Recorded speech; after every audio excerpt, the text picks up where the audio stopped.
नमस्कार, मैं हिमांशी अरोड़ा। स्वागत है आप सभी का एएनबी न्यूज में। राजधानी लाइव के स्पेशल बुलेटिन में सबसे पहले बात करेंगे हरियाणा की। विधानसभा के बजट सत्र में हरियाणा सरकार लव जिहाद के खिलाफ कानून लाने की तैयारी में है। सरकार की ओर से ड्राफ्ट भी बनाया जा चुका है।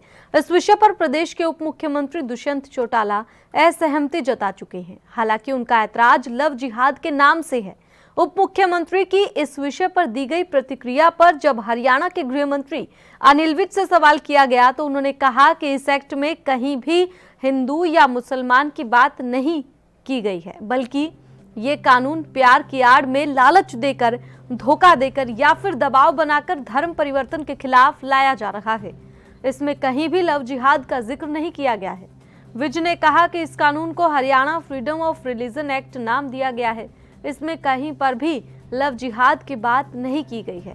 हरियाणा विधानसभा के बजट सत्र शुरू होते ही सत्र के पहले दिन कांग्रेसी विधायक काली पट्टियां बांधकर पहुंचे, जिस पर कड़ी नाराजगी जताते हुए गृह मंत्री विज ने कहा कि आज साल के पहले सत्र की शुरुआती पर ही सदन में राष्ट्रगीत और राष्ट्रगान का आज कांग्रेसी विधायकों ने अपमान किया है, क्योंकि इन नेताओं ने राष्ट्रगीत और राष्ट्रगान के दौरान काली पट्टियां नहीं उतारी। इतना ही नहीं, नेता प्रतिपक्ष भूपेंद्र सिंह हुड्डा तो महामहिम राज्यपाल के सामने ही काली पट्टी बांधकर खड़े रहे।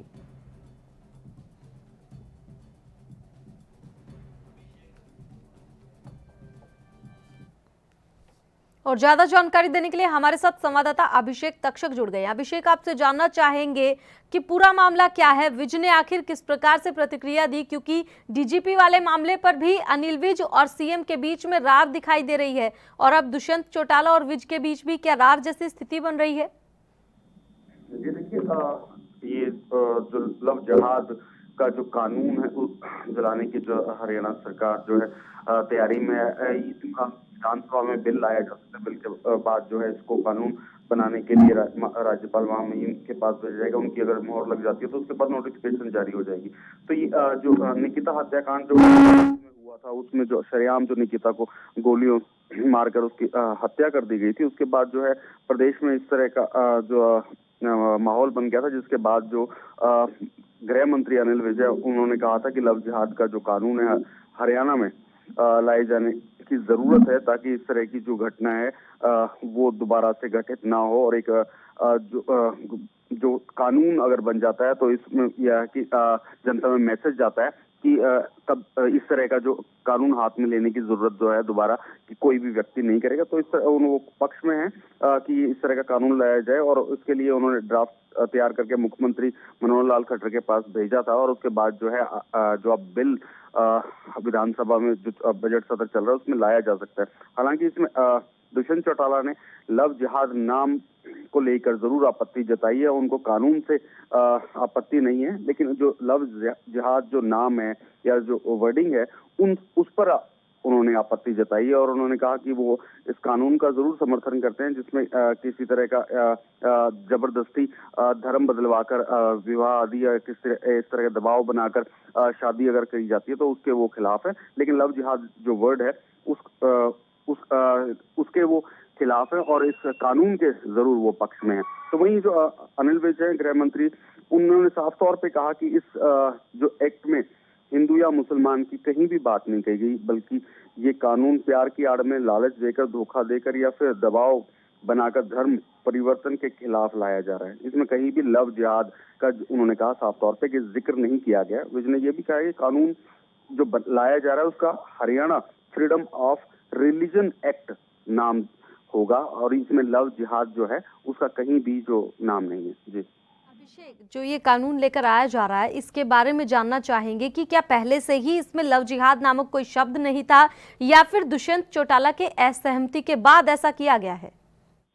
जी देखिए, ये साफ जब ड्राफ्ट या तो हम ड्राफ्ट देखने के बाद ही ये कहा जा सकता है कि इसमें लव जिहाद का जो जिक्र था या नहीं था, क्योंकि जब निकिता हत्याकांड जब हुआ था उसके बाद जो है ये बात सामने आई थी कि ये लव जिहाद का केस है। हालांकि हरियाणा में इस तरह के जो केस है वो नहीं है, क्योंकि नेता विपक्ष भूपेंद्र सिंह हुड्डा ने ये तौर पे कहा कि इस तरह की लव जिहाद वाली जो स्थिति हरियाणा में नहीं है। जब उनसे इस तरह सवाल किया गया जो सरकार है लव जिहाद का कानून जो है विधानसभा में लाने जा रही है, तो उन्होंने कहा कि हरियाणा में इस तरह की स्थिति बिल्कुल भी नहीं है। एक आध कोई केस जरूर ऐसे हुए हैं कि जिसमें निकिता हत्याकांड जैसा जरूर है, लेकिन इस तरह के कोई प्रमाण नहीं है जिसमें कि जबरन धर्म परिवर्तन करके या शादी की गई हो या किसी तरह दबाव बना के जो है वो विवाह आदि जो है वो किया गया। इस तरह साफ उन्होंने इनकार किया। और इसमें वही जो अब जब नोटिफिकेशन जारी होगी, बिल आएगा, तो उसके बाद ये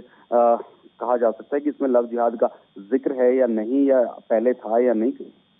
गृह मंत्री अनिल विज ने साफ तौर पे कहा है कि इसमें लव जिहाद नाम का जिक्र नहीं है। उन्होंने इसका जो बिल लेके आया जाए, जो एक्ट बनाया जा रहा है, उसका उन्होंने साफ तौर पे नाम हरियाणा फ्रीडम ऑफ रिलीजन जो एक्ट है वो उन्होंने बोला कि ये इस तरह का जो है एक्ट विधानसभा में लाया जा रहा है। अभिषेक, हरियाणा विधानसभा सत्र की कल शुरुआत हुई, उस दौरान क्या कुछ रहा?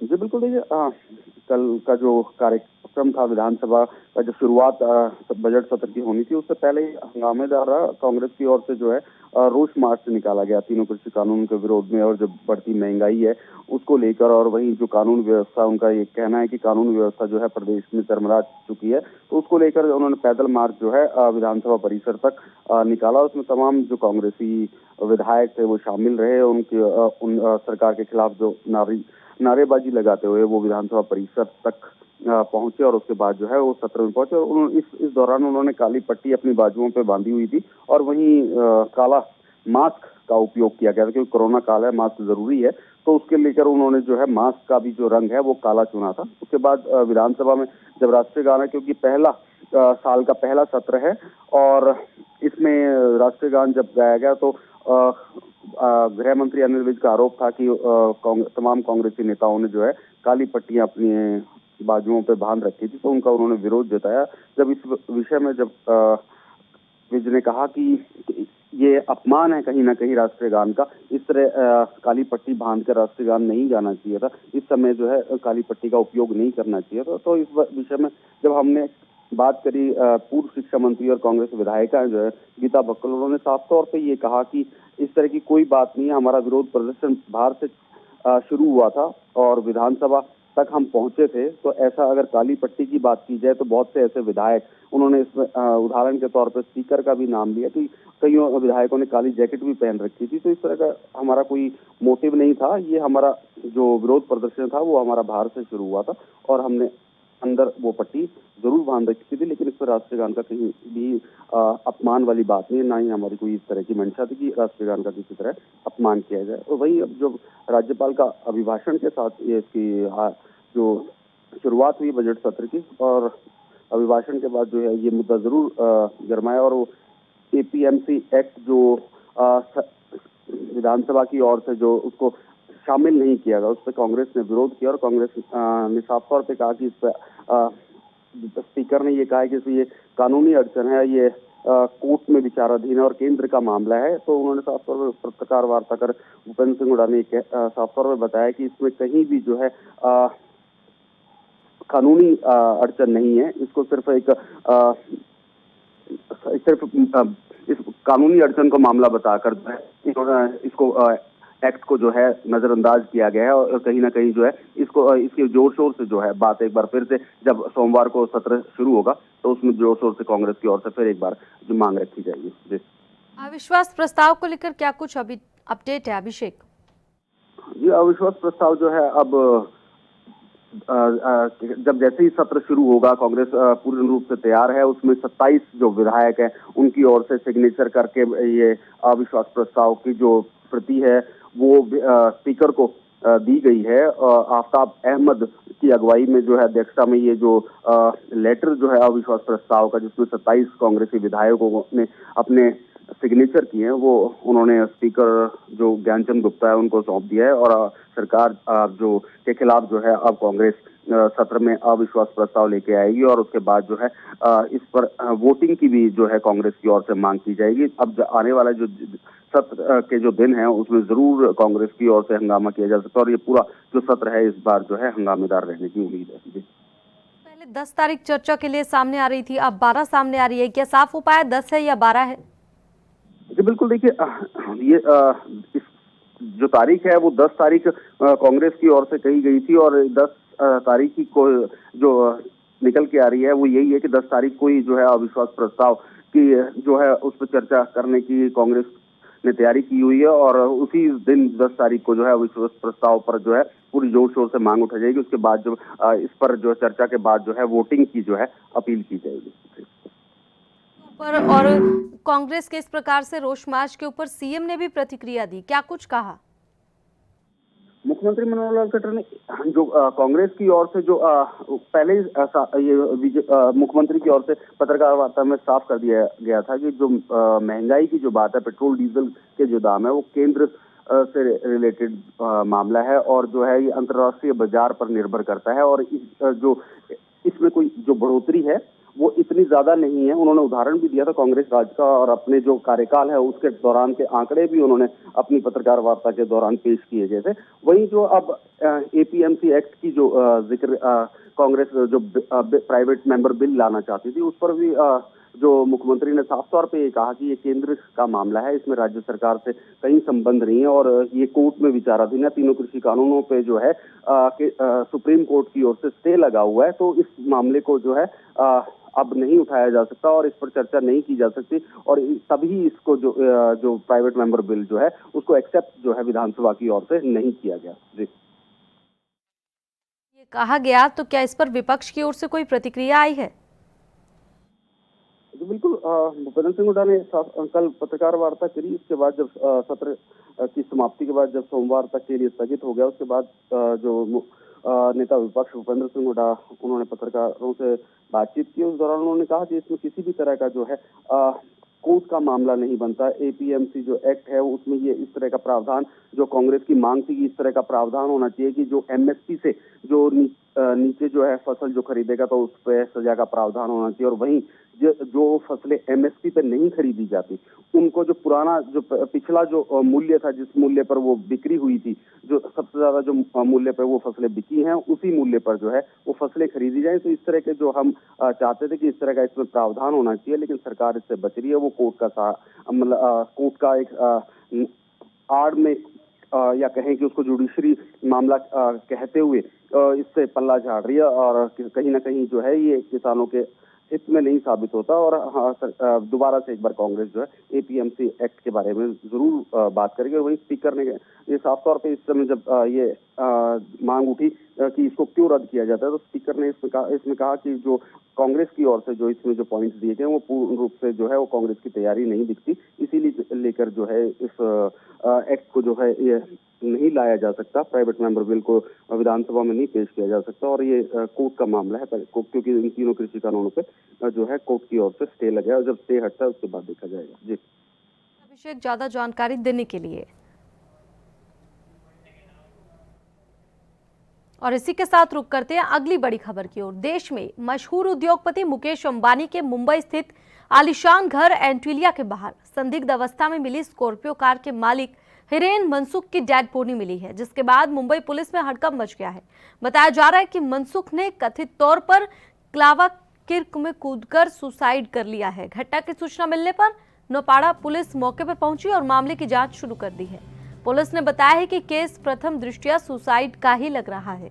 गौरतलब है कि हिरेन मनसुख की स्कॉर्पियो काम का इस्तेमाल उद्योगपति मुकेश अंबानी के घर के पास जिलेटिन ले जाने के लिए किया गया था। पुलिस ने स्कॉर्पियो से कुछ वाहनों की नंबर प्लेट, 20 जिलेटिन की छड़ें और एक धमकी भरा पत्र भी बरामद किया था। जानकारी के अनुसार जिलेटिन की छड़ों का इस्तेमाल विस्फोट के लिए किया गया था। वहीं तो आपको बता दें कि धमकी भरे पत्र में लिखा था कि ये तो केवल ट्रेलर है। पत्र में मुकेश और नीता को संबोधित करते हुए लिखा गया था कि ये तो केवल एक झलक भर है, अगली बार पूरी पिक्चर सामने होगी। वहीं मामले की जांच में जुटे अधिकारियों ने खुलासा किया है कि स्कॉर्पियो उस रात 1 बजे के आसपास वहां खड़ी की गई थी। हालांकि वहां 2 वाहनों की गतिविधि नोटिस की गई थी।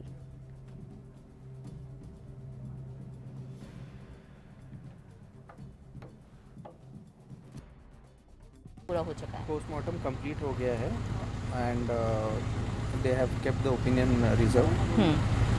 जैसे ही हमको पोस्टमार्टम रिपोर्ट्स आ जाएंगे विल आपको बता दिया जाएगा। तो आपको बता दें, मुकेश अंबानी के घर के बाहर स्कॉर्पियो कार मिली थी। फिलहाल उसके मालिक का शव संदिग्ध परिस्थितियों में मिला है, जिससे पुलिस महकमे में हड़कंप मच गया है। पहले जैश-उल हिंद ने जिम्मेदारी ली थी धमकी देने की, उसके बाद वो पलट गया था अपनी बात से, और अब इस मामले में ये अपडेट सामने आया है कि स्कॉर्पियो के मालिक का शव मिला है। संदिग्ध अवस्था में डेड बॉडी मिली है। हालांकि शुरुआती जांच में यही सामने आ रहा है कि सुसाइड की गई है।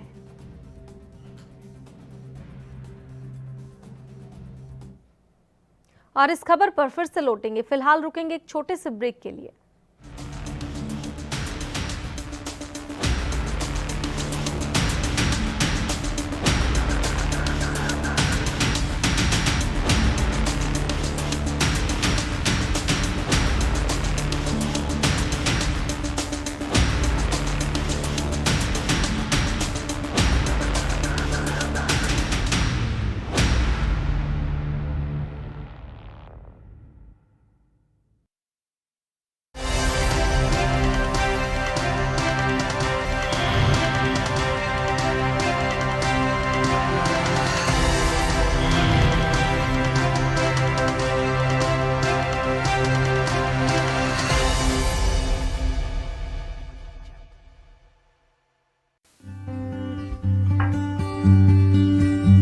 क्या बात है मनोहर, हम तो आए थे तुमसे गपशप करने के लिए, मगर तुम्हारा ध्यान तो कहीं और है। क्या बात है, सब ठीक तो है ना? भैया अपना क्या है, बस छोटू की नौकरी लग जाए, समझो गंगा नहा गई। आज उसकी नौकरी का रिजल्ट आने वाला है, बस उसी का इंतजार कर रहे थे। पढ़ाई में बहुत अच्छा है लड़का।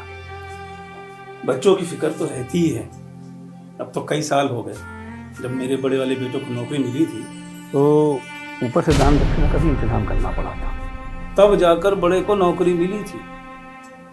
मनोहर बिना जोर जुगाड़ के कुछ नहीं होने वाला। बाबूजी, मेरी नौकरी लग गई। नमस्ते अंकल। अशोक, माँ, देखा जगदीश भैया, अब दान दक्षिणा से नहीं, योग्यता के आधार पर काम हो रहा है। वैसे बात और थी, लेकिन अब यूपी की बात ही अलग है। जी हाँ, अब यूपी की बात ही अलग है। माननीय प्रधानमंत्री श्री नरेंद्र मोदी के मार्गदर्शन और मुख्यमंत्री योगी आदित्यनाथ के कुशल नेतृत्व में पिछले 4 साल में पारदर्शी और निष्पक्ष प्रक्रिया के माध्यम से 4 लाख युवाओं की सरकारी नौकरियों में भर्ती हुई है। कम दमदार योगी सरकार। कम ब्रेक और ज्यादा खबरों के साथ देखिए ANB news in channel number पर।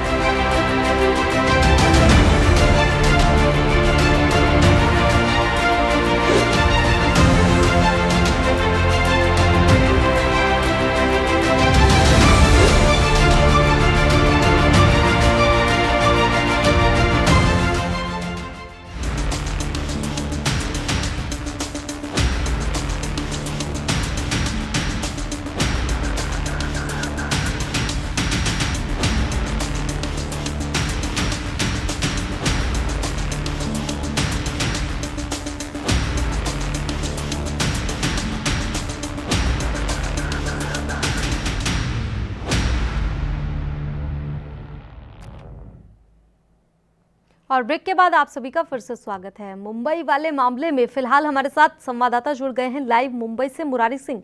तो मुरारी, आपसे जानना चाहेंगे, सबसे पहले अपडेट बताइए। जी, आपको बता दें कि अंबानी के घर के बाहर जो स्कॉर्पियो कार मिली थी, उसके मालिक की संदिग्ध परिस्थिति में मुंबई से सटे ठाणे के कलवा मुमरा रेती बंदर में डेड बॉडी मिली थी। घटनास्थल पर पहुंची पुलिस ने डेड बॉडी को पोस्टमार्टम के लिए छत्रपति शिवाजी कलवा के अस्पताल में ले गए, जहां पोस्टमार्टम कराया जा रहा है। वहीं पुलिस इस पूरे मामले की बारीकी से जांच कर रही थी कि आखिर वो घर से कितने बजे निकले थे, कौन कौन से लोग थे और उनके मोबाइल सेल फोन पर किसका किसका फोन आया था। उन तमाम पहलुओं को जो है कि क्राइम ब्रांच पुलिस बारीकी से खंगाल रही है। जी मुरारी सिंह, प्रथम दृष्टया ये केस लग रहा है सुसाइड का। देखिए हिमांशी, अभी तक इस पूरे मामले में मुंबई पुलिस कमिश्नर की तरफ से या फिर गृह मंत्री अनिल देशमुख की तरफ से कोई स्टेटमेंट नहीं आया है।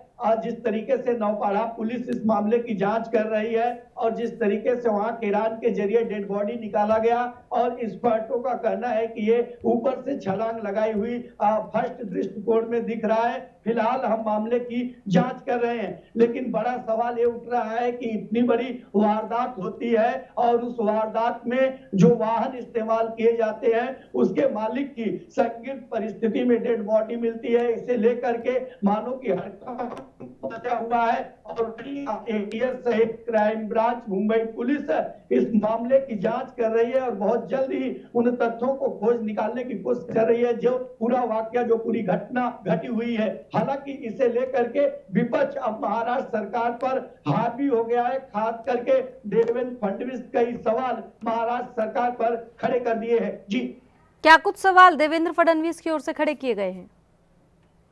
हिमांशी, देखिए देवेंद्र फडणवीस ने कल जैसे ही डेड बॉडी मिलने की खबर आई, उन्होंने विधानसभा में मांग की है कि पूरे मामले की जांच जो है एएनआई से कराया जाए। लेकिन इस मामले में गृह मंत्री अनिल देशमुख ने साफ तौर पर कहा कि इस मामले की जांच एटीएस आतंकवादी विरोधी पथक जो है वो कर रही है और पूरे बारीकी से, पूरे संवेदनशीलता के साथ इस मामले की जांच की जा रही है। हालांकि विपक्ष का ये भी कहना है कि महाराष्ट्र सरकार इस मामले में लापरवाही की। अगर इतनी बड़ी घटना हुई तो ड्राइवर, जो गाड़ी के मालिक थे, उनके सुरक्षा के लिए कदम उठाने चाहिए थे जब तक कोई खुलासा नहीं होता था। हालांकि इस मामले पे महाराष्ट्र सरकार, गृह मंत्री का ये कहना है कि उनकी जो यंत्रणा है वो पूरे बारीकी से जो है कि पूरे मामले की जांच कर रही है। चाहे उस स्कॉर्पियो के साथ जो 2 4 व्हीलर गाड़ी उसे फॉलो कर रही थी, या टोल नाके पर जो सीसीटीवी कैमरे लगे हुए थे, या फिर गाड़ी मालिक की मोबाइल सेल फोन से जो कुछ बात हुए हैं, तो तमाम पहलुओं को पुलिस यहाँ खंगाल रही है। सच्चाई अभी कुछ बाहर निकल कर नहीं आई है, लेकिन जिस तरीके से स्कॉर्पियो मालिक की संदिग्ध परिस्थिति में डेड बॉडी मिली है, उसे लेकर के हड़कंप जरूर मचा हुआ है। जी, शुक्रिया मुरारी, ज्यादा जानकारी देने के लिए। तो इसी के साथ रुक करते हैं अगली बड़ी खबर की ओर। दिल्ली के सब्जी मंडी थाना इलाके में हर्ष फायरिंग का वीडियो वायरल करने के शक में आरोपी आशीष नामक युवक के परिवार ने पड़ोस में रहने वाले एक युवक को बुरी तरह से पीटा, जबकि पीड़ित नितिन ने पहले ही डीसीपी ऑफिस में इस बाबत शिकायत दर्ज करवा रखी थी कि आरोपी आशीष का परिवार कभी भी उस पर हमला कर सकता है, क्योंकि वो वीडियो वायरल करने वाले शख्स के साथ स्पेशल स्टाफ गया था। पीड़ित नितिन की इतनी बुरी तरह से पिटाई की गई है और उसे झूठे आरोपों में फंसाकर जेल भिजवाने की कोशिश भी की गई है। फिलहाल पूरा मामला आला अधिकारियों के संज्ञान में आ चुका है और अब सब्जी मंडी थाना पुलिस भी पूरे मामले की जांच कर रही है। पीड़ित नितिन के परिवार का ये कहना है कि उनके बेटे को इंसाफ दिलाया जाए और आरोपियों के खिलाफ सख्त से सख्त कार्रवाई की जाए।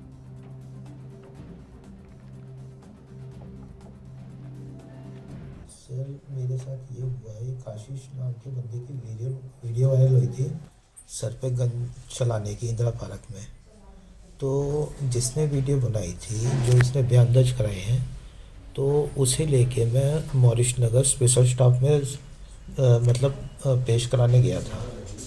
तो वहाँ पे कुछ गुंडे जो बदमाश बने हुए हैं, जैसे सोनू बदमाश और आशीष का चाचा है, वो अभी कुछ दिन पहले जेल काट के आया हुआ है मर्डर केस में, और गुड्डू, सूजल और एक है राजू और एक है छोटी सी हाइट का मन्नू। इन्होंने मुझे धमकी दी कि तू इसे लेके आया, हम तेरे को छोड़ेंगे नहीं और तेरे को भी 2 दिन बाद हम तेरा सीन कर देंगे।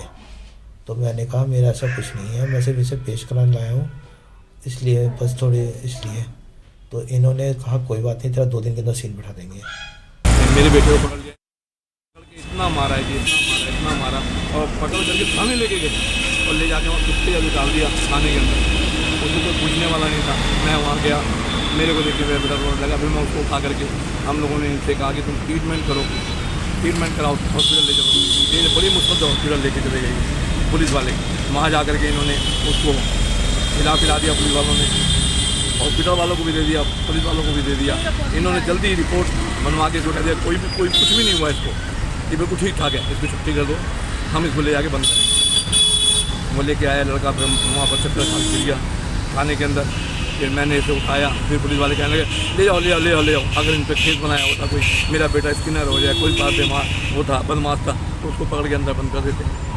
हम लोग लेके चले आ गए अब ये अस्पताल में अग्रवाल डॉक्टर। आपने मेरे भाई को बहुत मारा, बस उन्होंने क्या किया था, भाई को झूठा नाम लेके वर्का को छोड़ने जा रहा था मेरा भाई, पापा जी को देखने आई थी वर्कर, उनको छोड़ने जा रहे थे, पीछे से इन लोगों ने पकड़ा और बहुत मारा, हद ज़्यादा हमारे यहाँ कमाने वाला ही वही है, उसको इतना मारा कि बहुत ज़्यादा कह रहे हैं कि हम जान से मार देंगे, हमें भी धमकियाँ दे रहे हैं, घर पे आ रहे हैं है, और पुलिस वाले भी पैसे खा के कोई कुछ केस में कुछ नहीं कर रहे, उल्टा मेरे भाई को फंसा रहे। बहुत ज़्यादा हम बहुत परेशान हैं, ये पहले ही मर्डर करके आ चुके हैं, जेल वेल काट के आए हैं, सोनू है, आशीष, गुड्डू, ये सारे लोग हैं,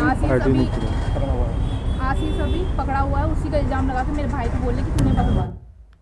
ज़्यादा जानकारी देने के लिए लाइव हमारे साथ राजीव जुड़ गए हैं। राजीव, आपसे जानना चाहेंगे कि अब तक मामले में कोई कार्रवाई हुई है? इस तरीके से हार्श हुआ क्या जो कह सकते हैं एक वीडियो वायरल करने के शक के आधार पर एक नितिन नाम के लड़के की पिटाई कर दी जाती है, वो भी जिसका वीडियो वायरल हुआ था उसके परिजनों के द्वारा, और उसकी कहीं ना कहीं पहले शिकायत भी कहीं ना कहीं डीसीपी साहब को पहले दे चुके थे। जो पीड़ित है वो कहीं ना कहीं दिल्ली पुलिस से भी गुहार लगा चुका था, मगर कहीं ना कहीं जिस तरीके से उसकी पिटाई कर दी गई है और उसको अस्पताल के अंदर भर्ती होकर वो अपना इलाज करा रहा है, कहीं ना कहीं डीसीपी साहब के संज्ञान में बिल्कुल मामला आ चुका है और कहीं ना कहीं इसके ऊपर कार्रवाई भी करती नजर आ रही है। मगर जिस तरीके से बात करें, दिल्ली पुलिस के हाथ में अभी तक कोई गिरफ्तारी नहीं है और कोशिश करते हुए दिल्ली पुलिस के जो अधिकारी हैं वो नजर आ रहे हैं। जी राजीव, शिकायत के बावजूद भी पिटाई हो जाना तो कार्यप्रणाली पर सवाल उठेंगे, इतनी बड़ी लापरवाही दिल्ली पुलिस की।